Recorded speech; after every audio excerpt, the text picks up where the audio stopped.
Trump's 180 IQ joke backfired when Barack Obama delivered a live mock test. The moment began with a roar in a packed field and ended with a silence so sharp it seemed to cut across the entire world. The moment Donald Trump stepped onto the stage, thousands of red hat-wearing supporters swayed in a sea of devotion, soaked in cheers of loyalty. He was in his element, performing a master show blending grievance and glory. To be honest, Hunter, what happened to you? Why did you get $0.5 billion?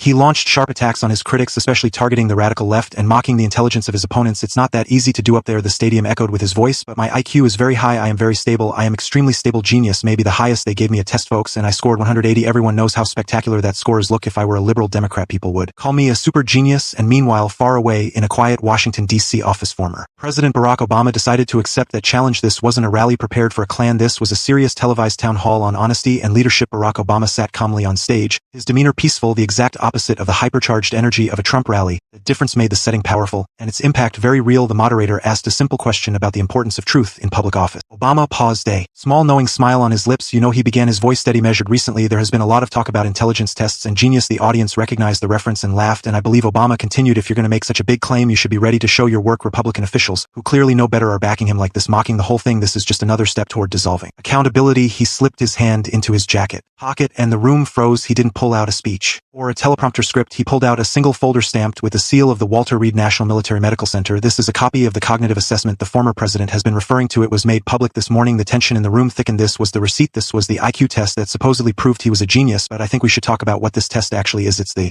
Montreal Cognitive Assessment. It's not designed to measure genius. It's a 10-minute screening tool doctors use to detect early signs of dementia and cognitive decline. The entire room was stunned. The so-called genius test was an elderly screening tool. What Obama held in his hand was not proof of brilliance, but evidence of serious cognitive evaluation. It sank into my mind. The Montreal Cognitive Assessment he received, which checks a person's mental clarity. Truly, I think I don't know. The first question was, what do grape and center have in common? Trump said, they're both types of soda. Subtract 7. Trump said, my approval rating. And they said, draw a square. Trump drew a doodle of Mike Pence. It's actually good. This is not a joke. This is not about politics. This is about a man asking for nuclear code, standing in front of the nation, bragging about scoring 180 on a screening meant to make you feel reassured, and a truth meant to keep us safe. The result was immediate and devastating. Within minutes, biscuit snow chicken became the #1 trending topic in the world. The visuals of a genius failing a coloring book level test shattered the strongman image Trump had built for decades. Late night hosts tossed aside their scripts and reacted live, usually to go on Twitter and declare yourself a stable genius. You need to be overconfident and unrestrained. The internet exploded with memes of Trump staring confused at a penguin, but beyond the jokes, Trump's reaction fueled the fire. In rage, he typed in giant capital letters on social media, calling Obama a failed president and claiming the document was a deep state forgery, but he never denied the specific parts. He couldn't. The contrast was too sharp. Obama presenting calm evidence versus Trump's emotional outbursts, fighting his own narrative. He showed the nation that true intelligence isn't about some school no one has ever heard of. It's about humility. It's about knowing what you don't know and the integrity to tell the truth, even when it hurts. In the end, the rally cheers faded. And this is where the second, deeper and even more revealing chapter of the story begins, because what happened across America after this was not just social media humor. It became a kind of collective awakening, as if people suddenly realized political entertainment and real leadership were two completely different worlds. Thousands of analyses were written. Dozens of psychologists appeared on TV. Doctors explained that presenting a cognitive screening as an IQ test doesn't show someone's true mental performance. Instead, it suggests that the person isn't taking their own limitations seriously. Experts said that when a leader calls himself the most stable genius and then the test revealed is one designed to catch early mental decline, the issue is no longer just a joke. It becomes a matter of national security. Political journalists wrote that Obama's unscripted moment felt so powerful because he didn't yell, he didn't insult anyone, he simply presented fact. And for the first time in years, Americans watched a president pause and explain something rationally. After this event, many people wrote that Obama redefined the meaning of leadership that night, because he proved the greatest sign of intelligence isn't how many points you boast about, but how calm you remain when truth blows the storm open. On the other side, the Trump campaign fell into crisis. Advisors canceled interviews, staff tried to limit screen time, but Trump's anger kept rising. One night, he went on camera and insisted the real test was extremely difficult, that he had identified 5 animals and nobody could do that, even though the actual report had already revealed it was a basic memory recall test doctors used routinely. Journalists noticed Trump repeatedly dodged questions, shifting conversation back to Obama, and the media making it clearer how deeply the revelation had stung. Meanwhile, millions of viewers replayed that quiet Obama moment when he said, leadership is where you don't try to prove yourself right, but where you understand the responsibility of affecting other people's lives. That line touched families across the nation, and in several surveys people admitted they were thinking for the first time about how critically important a leader's mental capacity is. Among the flood of memes, a genuine concern began rising. Analysts argued that this event might shift the entire 2024 election conversation, because for the first time the central issue wasn't politics, it was capability. One report even said voters had long trusted Trump's stable genius image, but after After the Mocha score became public that trust began to crack, international newspapers called it one of the most defining political collisions of the time. One British editor wrote, "It felt like illusion and reality standing face to face," and the American public suddenly recognizing the difference. Papers in Canada, Australia, and Germany aired discussions where experts debated how sensitive and serious the cognitive ability of leaders of powerful nations really is. Meanwhile, Obama said in an interview that he didn't come to mock anyone, he only wanted to show that in a democracy honesty is a leader's first virtue. He said people can tolerate jokes, but lies that destroy trust weaken a nation. This statement increased the discomfort among Trump supporters because it wasn't an attack, it was a mirror, and the reflection wasn't flattering. That night, millions of Americans sat in front of their TVs, and for the first time in years, there was a strange silence in the air, as if people sensed that the political theater had kept a curtain over their eyes for too long, and suddenly someone had pulled that curtain away, leaving them wondering what all of this truly meant. Obama had said in that town hall that the real test isn't the election but the honesty to evaluate yourself, and perhaps that was the deepest message of the night, because when the rally lights dimmed and the thousands of red-hatted supporters went home, that question still floated in the air: do we want entertainment or leadership? And that's why in the end, the rally cheers faded, leaving behind a moment in American political history that shattered one leader's crafted illusion and illuminated the quiet truth of another. And this entire sequence forced the nation to reconsider what stable genius really means and what the cost of true stability actually is.